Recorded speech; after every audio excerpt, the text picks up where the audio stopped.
Words have power to shake markets. So do words left unsaid. Marketplace Morning Report is supported by the new Glassdoor app.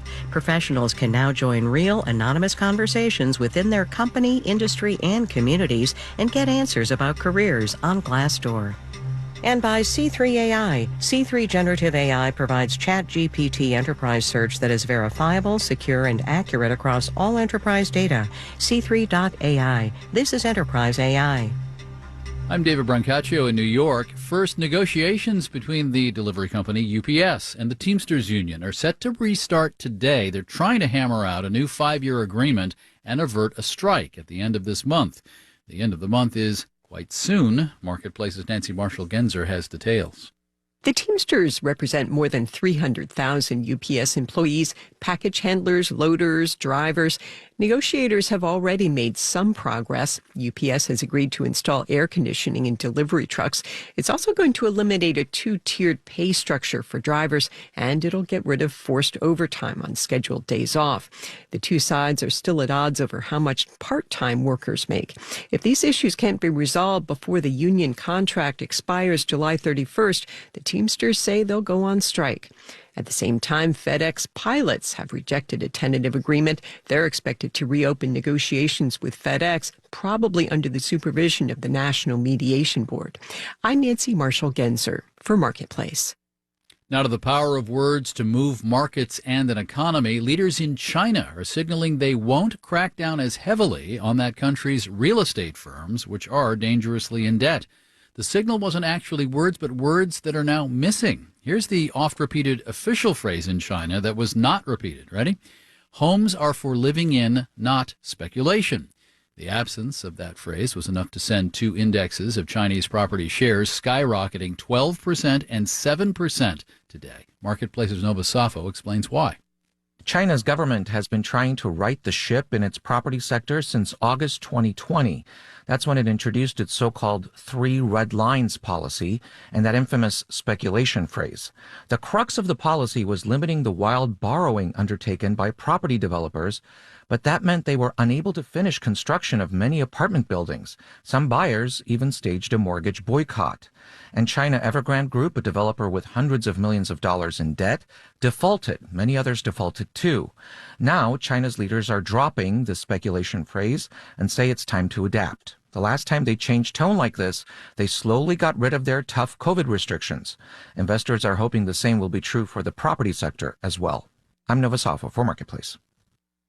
Hong Kong's Hang Seng Index closed up 4.1% today. Key index in Shanghai closed up 2.9%. Here, Dow futures are down slightly at the moment. Yesterday, the Dow closed up 183 points, 0.5%. The 11th day in a row the Dow closed up. S&P futures are up slightly now. NASDAQ futures are up 0.3%.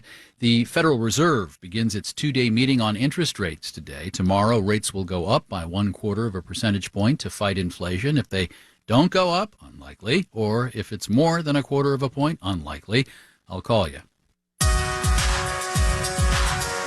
Marketplace Morning Report is supported by Amazon Business. From small business to big enterprise and everything in between, Amazon Business helps simplify the supplies buying process. Amazon Business, your partner for smart business buying. And by Indeed, a hiring solution that helps businesses attract, interview, and hire candidates in one place. More at Indeed.com/hire. And by Grammarly, offering Grammarly Business to help companies large and small communicate better and move faster with enterprise-grade generative artificial intelligence. Learn more at Grammarly.com/business.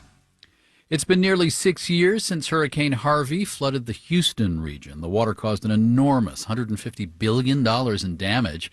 There's a deadline next month, August, for thousands of residents to get compensation for when reservoirs backed up into their homes. Houston Public Media's Andrew Schneider reports.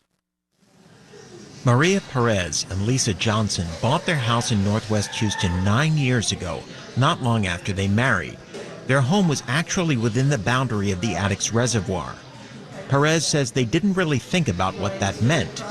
When we bought the house, they checked that it had not flooded in a 1,000-year record, so I guess we weren't concerned about it so much. When Harvey hit, more than 3 feet of water flooded their home. Johnson lost her grandmother's china cabinet. Perez lost her wedding dress and suffered from asthma attacks during the cleanup. But the worst affected was their eldest son, then 2, who was so traumatized he wouldn't talk for a year after the storm. Perez says she wants the federal government to compensate her family so they can move somewhere safer. Literally at the end of the block, there's a sign for the Addicks Reservoir, and it's a daily reminder. Every time I come out my street at the stop sign, it's right in front of me, and it's a daily reminder of what could possibly happen again. Rocio and Jose Perez, no relation to Maria, also live within the reservoir, and their home flooded too. Rocio Perez says cleaning up the contaminated house made her husband deathly ill. She says doctors told her it nearly cost Jose his life.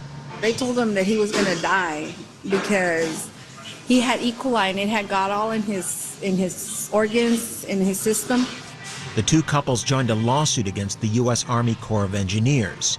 That agency built the Addicks and the neighboring Barker Reservoir back in the 1940s to protect downtown Houston from flooding. A judge ruled the Corps knowingly didn't buy enough land to adequately store the water in case of a major flood. It had imposed a flowage easement, assuming the right to store water on land it didn't own. And Charles Irvine, co-lead counsel for the plaintiffs, says if residents don't sue, they're effectively giving away money. Those flowage easements will be claimed by the federal government for nothing.